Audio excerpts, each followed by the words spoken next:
Boa noite a todos. Vamos dar início à entrevista coletiva com o técnico Eduardo Barros no pós-jogo de Amazonas 0, São Raimundo de Roraima 0. Pode começar. Antes da pergunta, se identificar com o nome e veículo, por favor. Professor, falando sobre o segundo jogo, né? O senhor está conhecendo o elenco, enfim, deu início de um trabalho, a gente entende tudo isso. Mas eu queria que o senhor falasse qual foi depois desses dias de treino que o senhor teve, qual foi a ideia de jogo, né? Porque a gente viu que teve muitas mudanças em relação à partida anterior, acho que 3, 4 jogadores que permaneceram. O senhor acha que isso, além do fato do time ter tido poucas oportunidades reais de gol, influenciou nessa eliminação? Nós estamos ainda no momento de pré-temporada, digamos assim. É um início de ano. Alguns jogadores que não fizeram a pré-temporada com o elenco chegaram. Eu dei 3 treinos basicamente com os jogadores e era necessário fazer algumas mudanças, tanto por conta de adaptação dos jogadores à carga de trabalho e aos jogos, como por conta da estratégia de jogo.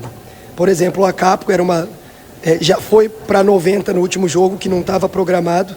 Esse jogo tive que tirá-lo no intervalo, que não era uma troca que estava com a intenção de fazer. Mesmo com isso posto, a ideia de jogo era fazer um jogo de ataque contra a defesa, que era o cenário que a gente imaginava que o São Raimundo, com a vantagem no placar, iria defender o resultado. E acredito que nós criamos o suficiente para ter feito pelo menos um gol. Infelizmente, a gente não foi competente para transformar as mais de 30 finalizações num gol que pudesse nos colocar dentro do jogo mais cedo e deixar o jogo emocionalmente mais difícil para a equipe do São Raimundo. Professor, falando do que deu certo e o que não deu certo hoje nesse jogo que era tão importante, a gente analisando um pouco de fora, né, você fez muitas mudanças, tanto para titularidade quanto durante a partida, né? Mas hoje o que não funcionou para o Amazonas? Acho que o que não funcionou foi fazer o objetivo do jogo, que é fazer gol. Nós tivemos 36 finalizações.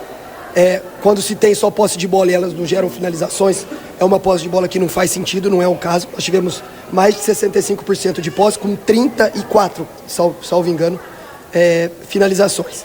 Um volume muito alto de cruzamentos, 15 escanteios, e aí faltou o quê? Faltou treino, por exemplo. Eu preciso ampliar o repertório de jogada de bola parada. Fizemos 1, 2 jogadas de bola parada, depois a gente só alçou a bola na área e aí fica mais aleatório.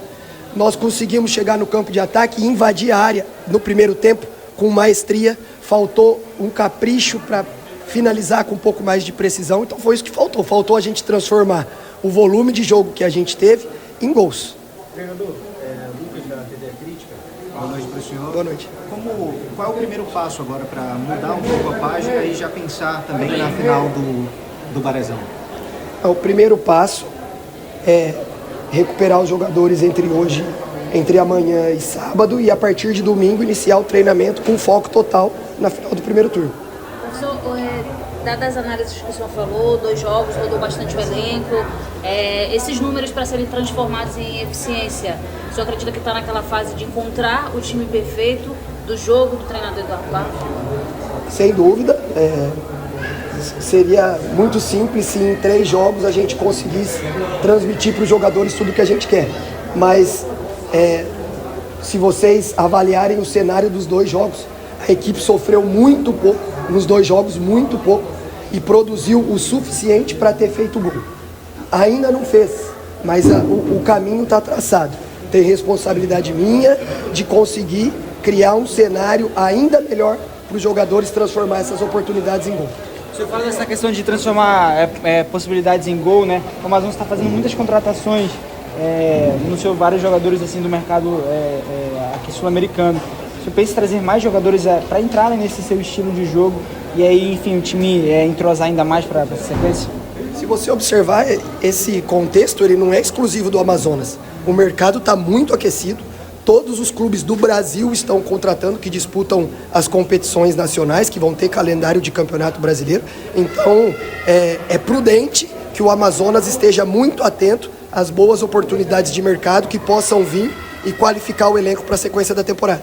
Professor, a gente sabe que o São Paulo chegou no clube, então a responsabilidade não é do senhor, mas a verdade é que 2 eliminações que o Amazonas não esperava. O que falar para a torcida?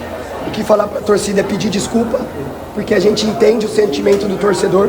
O sentimento é de frustração, dada a eliminação da Copa do Brasil e agora a eliminação na Copa Verde, mas eu pediria um voto de confiança para o torcedor para avaliar o jogo, entendendo a frustração que ele está sentindo, eu entendo, mas vendo um cenário que pode ser promissor.